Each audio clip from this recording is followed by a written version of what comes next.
Bom dia, meus irmãos. Bom estarmos na casa do Senhor.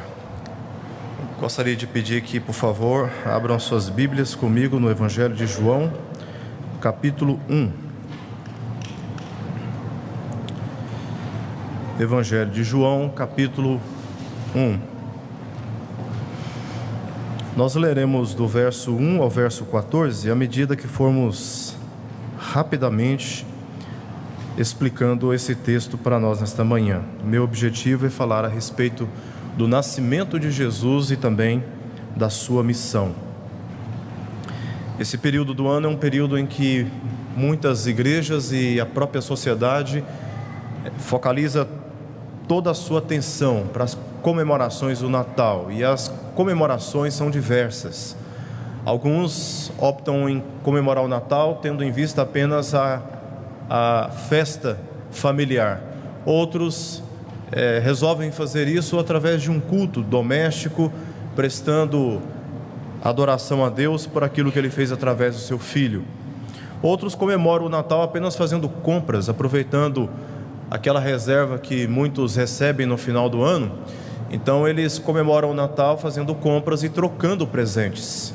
Outros não dão nenhuma atenção ao Natal, porque não acreditam em Jesus, muito menos na palavra que nós reconhecemos ser de Deus. Mas o que mais importa para nós como igreja, e é o nosso objetivo nesta manhã, é pensarmos no nascimento de Jesus e na sua missão, porque Natal para nós pertence a Jesus, e Ele é que é digno de receber toda a nossa atenção. Do capítulo 1 de João, versos 1 ao verso 14, eu pretendo destacar aqui 4 assuntos que eu entendo ser assuntos tratados pelo próprio autor deste evangelho. Primeiro, vai do verso 1 ao verso 5, quando João fala a respeito da existência de Jesus antes da sua encarnação. São os fatos antes da sua encarnação. Depois, verso 6 até o verso 9, eu pretendo falar sobre o precursor de Jesus, que João fala a respeito dele. Do verso 10 até o verso 13, a respeito da missão de Jesus, e no verso 14, sobre o milagre do seu nascimento. Antes, vamos orar mais uma vez? Senhor, te agradecemos por esta manhã na sua presença, ó Pai, especialmente pela sua misericórdia que se estende sobre todos nós. E aqui reunidos como o teu povo, pedimos que o Senhor fale aos nossos corações, dando-nos entendimento acerca da sua palavra, a fim de que a nossa vida seja bem orientada na sua presença e diante deste mundo. Fala assim, ó Deus, conosco, nós suplicamos a ti por isso e oramos a ti em nome de Jesus. Amém. Então, começando verso 1 ao verso 5 de João, capítulo 1, nós aqui veremos então como João narra a existência de Jesus antes da sua encarnação. No verso 1 e no verso 2, nós vemos que no princípio, aqui há uma indireta relação com o livro de Gênesis, a respeito do início e da realização poderosa de Deus na edificação de todas as coisas que existem. No princípio, ele era o Verbo, e o Verbo estava com Deus, e diz que o Verbo era Deus. Este texto revela para nós, também o verso 2, ele estava no princípio com Deus, sobre a relação de Jesus com o Pai. Primeiro, que ele era eterno, e é eterno. Antes de todas as coisas existirem, ele já estava com o Pai. Segundo, sobre a sua divindade, verso 2, ele estava no princípio com Deus. Final do verso 1, e o Verbo era Deus, ele estava no princípio com Deus. Aqui há uma distinção clara. Uma seita no início da era cristã dizia que Deus, no Antigo Testamento, ele tinha uma manifestação. na transição da antiga aliança para a nova aliança, o mesmo Deus se manifestou como Cristo, ou seja, é o mesmo Deus, e após a sua ressurreição se manifestou como Espírito Santo. Porém, este evangelho confronta essa heresia antiga, dizendo que Deus é uma pessoa e que Jesus era uma pessoa diferente. E Jesus estava com Deus no princípio, antes de todas as coisas virem a existir. Ele é eterno e ele é divino. Depois, no verso 4 e o verso 5, João vai dizer para nós sobre a relação de Jesus com o mundo. Olha o que diz o verso 4. A vida estava nele e a vida era a luz dos homens. Os homens estavam afastados de Deus, da comunhão com o Senhor, por causa do seu pecado. Mas Jesus veio como luz para aqueles que se encontram nas trevas. Uma pessoa nas trevas, no escuro, não sabe discernir muito bem os obstáculos diante dele, muito menos a porta pela qual ele precisa passar. Mas Jesus é a luz que ilumina o caminho do homem que está nas trevas. Ele veio então direcionar o homem à presença de Deus. É Ele quem guia o homem que está nas trevas. Ele é aqui dito como o verso 3 ao verso 5, falando sobre a sua relação com o mundo. Ele é o Criador e Ele é também a luz aos homens em trevas. A vida estava nele e a vida era a luz dos homens. A luz resplandece nas trevas e as trevas não prevalecem contra ela. Deus, quando criou o mundo, Ele disse: haja luz. E foi a partir desta ordem, foi a partir da manifestação da luz que todas as coisas vieram a existir. Da mesma forma, nós em trevas, distantes de Deus, quando Deus determina que haja luz nas nossas vidas, tudo a partir desta luz, desta revelação, desta vida, acontece na nossa história. Verso 6 ao verso 9, veremos aqui uma manifestação de João a respeito do precursor. João Batista foi aquele que fez a transição da antiga aliança para a nova aliança em Cristo Jesus. Os judeus estavam amarrados às tradições antigas e por elas cegos quanto à revelação de Jesus. Mas João Batista aqui começa a anunciar em caráter profético a vinda do Senhor Jesus, aquele que por sua encarnação, por sua morte e ressurreição, traria um novo tempo, uma nova era para a vida da igreja. Houve um homem enviado por Deus, cujo nome era João, verso 6. Este veio como testemunha para que testificasse a respeito da luz, a fim de que todos virem a crer por intermédio dele. Ele não era luz, mas veio para que testificasse a luz, a saber, a verdadeira luz, que vinda ao mundo, ilumina a todo homem.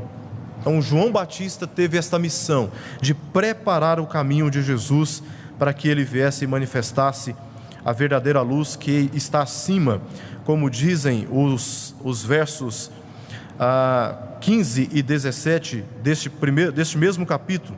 Esta luz é maior do que João Batista e também maior do que Moisés, versos 15 e verso 17. João Batista não poderia ser jamais comparado com Jesus. Ele era servo de Jesus, diante do qual ele mesmo disse que não era digno nem de abaixar-se e desatar as sandálias dos seus pés. Essa foi então a missão de João Batista, que foi preparar o caminho para a manifestação de Jesus. Os versos 10 ao verso 13, nós vemos aqui a respeito da missão de Jesus numa relação com o mundo de modo geral.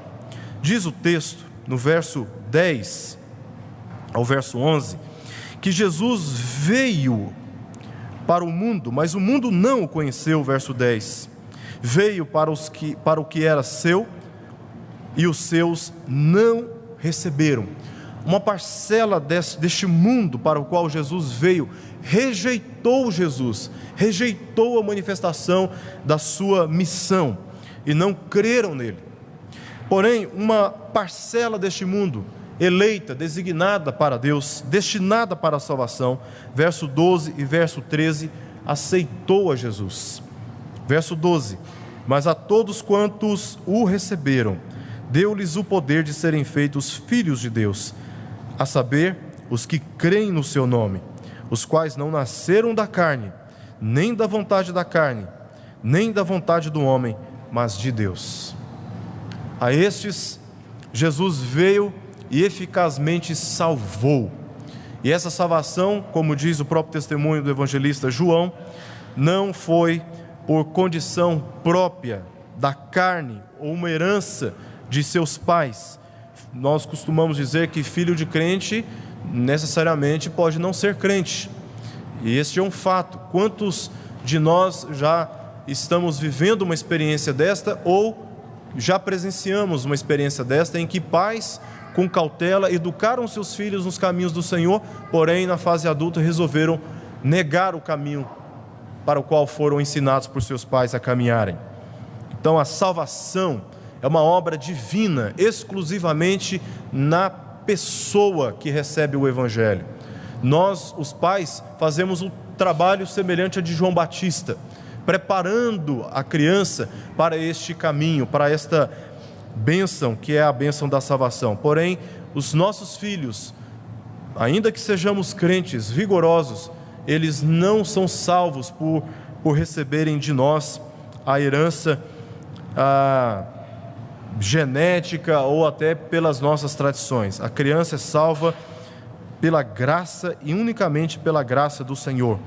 Não é pelo sangue, nem pela vontade da carne, não é uma questão de escolha pessoal e também não é por vontade do homem. Nós não podemos impor sobre as pessoas nenhuma condição, nenhuma tradição, nenhuma regra que cumprida faça delas salvas, mas é exclusivamente pela vontade de Deus, diz o verso 13. Uma parte não recebe Jesus, porém uma outra parte recebe, e a estes então são feitos pelo poder de Deus, filhos de Deus, a saber, os que creem no seu nome. Por fim, irmãos, já falamos sobre os eventos e os fatos antes da encarnação de Jesus, o papel de João Batista, o mundo que recebeu e outra parte que não recebeu o Senhor Jesus. E aqui no verso 14 nós temos um relato de João sobre o milagre da encarnação. Diz aí no verso 14 que o verbo que, como diz no verso 1, que estava com Deus, que era Deus e que estava no princípio com Deus, no verso 14 diz que este verbo se fez carne. Ele encarnou-se, ele assumiu a forma humana, sujeito às limitações da humanidade. Ele se colocou na condição de servo e ainda, como diz o texto, ele habitou entre nós. A relação de Jesus, uma relação direta, pessoal, construída sob uma missão que Deus lhe entregou. E ele então viveu entre nós, diz João, cheio de graça. A graça que ele comunicou através da sua vida, diz João no capítulo 3, que Deus amou o mundo de tal maneira que deu o seu único Filho, para que todos que crescem nele jamais enfrentassem e vivessem na mesma condição de morte, mas recebessem a vida. Foi por Jesus que Deus manifestou a sua graça salvadora. Ele estava cheio de graça, ele era o objeto do amor de Deus, e ele veio para trazer a salvação a todos aqueles que creem. Ele não estava apenas cheio de graça, mas ele estava cheio de verdade. Se o homem está perdido em muitas filosofias, em muitas construções a respeito da vida, Jesus é o único que pode iluminar o caminho deste que está perdido. Ele é a verdade, como diz a Escritura, que liberta. Ele é a verdade, como ele mesmo diz no capítulo 14. Ele é a única verdade que é capaz de dar ao homem discernimento a respeito do caminho a Deus. Jesus estava tão cheio da graça como também da verdade, e vimos a sua glória. João agora está dizendo sobre o seu testemunho pessoal a respeito de tudo aquilo que ele está narrando até aqui. Ele mesmo viu, ele diz isso, por exemplo, 1 João, deixa eu abrir rapidamente, 1 João, capítulo 1, Verso 1, ele diz: o que era desde o princípio, o que temos ouvido e o que temos visto com os nossos próprios olhos, o que contemplamos e as nossas mãos apalparam com respeito ao verbo da vida. E a vida se manifestou e nós a temos visto, e dela damos testemunho e vô-la anunciamos, a vida eterna, a qual estava com o Pai e nos foi manifestada. O que temos visto, verso 3, e ouvido, anunciamos também a vós outros, para que vós igualmente mantenhais comunhão conosco. Ora, a nossa comunhão é com o Pai e com o seu Filho Jesus Cristo. Portanto, João aqui no verso 14, no final do verso 14, ele está dando um testemunho pessoal, ele não está falando de algo que ele ouviu, ele viu, como diz o próprio texto, ele viu a sua glória, glória como do unigênito do Pai. E João então dá esse testemunho, ele não apenas dá a teoria a respeito da existência de Jesus antes da sua encarnação, a sua missão, como ele também dá testemunho a respeito daquilo que ele viu e que ele contemplou. A glória que ele viu em Jesus é a mesma glória do Pai, de maneira que se alguém deseja conhecer a Deus, é preciso olhar para Jesus.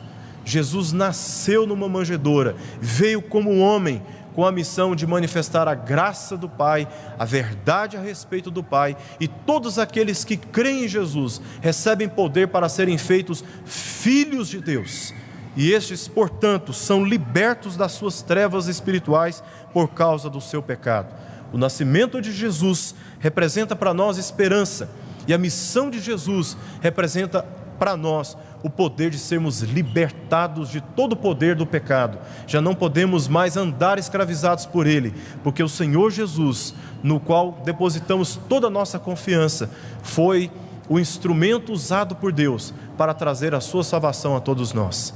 Jesus nasceu, e ele nasceu com uma missão: de salvar a minha vida, a sua vida e todos aqueles que nesta manhã ainda teremos oportunidade de distribuir cada dia, falar a respeito do nascimento de Jesus, orar por essas pessoas logo após o nosso culto. Que o Senhor assim nos abençoe, usando as nossas vidas para levar essa mensagem a respeito do nascimento e também da missão de Jesus, e que ele se manifeste como o unigênito do Pai, cheio de graça e de verdade, para todos aqueles que creem e aqueles que ainda crerão através da mensagem que temos para comunicar. Oremos.